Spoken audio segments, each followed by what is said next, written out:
Неможноста да го видат едниот родител, зачестеност на физичко или психичко малтретирање, немање пристап до здравствени услуги или училиште. Податоците на првата детска амбасада во светот меѓаши покажуваат дека пандемијата предизвика значително зголемување на бројката на случаи на прекршување на правата на децата на возраст од 7 до 15 години. На нивниот СОС телефон во периодот од јануари до јуни годинава се јавиле 223 деца, а анализата покажува дека 32% биле спречени да имаат контакт со едниот родител, 27% биле жртви на насилство, 19% немале пристап до јавни услуги, а 3% били исклучени од настава.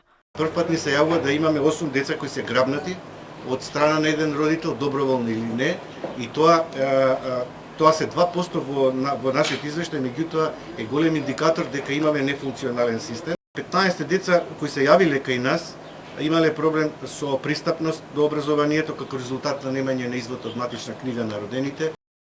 Од меѓаши вела дека за 3 пати е зголемен бројот на повици за разлика од пред 2 години, но сепак одзивот на оние кои се осмелуваат да пријават, без разлика дали се самите деца, родителите или наставниците, е се уште мал. На прашањето колку се подготвени да побараат помош и да се јават на СОС телефонот доколку имаат проблем, само 15% од учениците рекле дека се подготвени.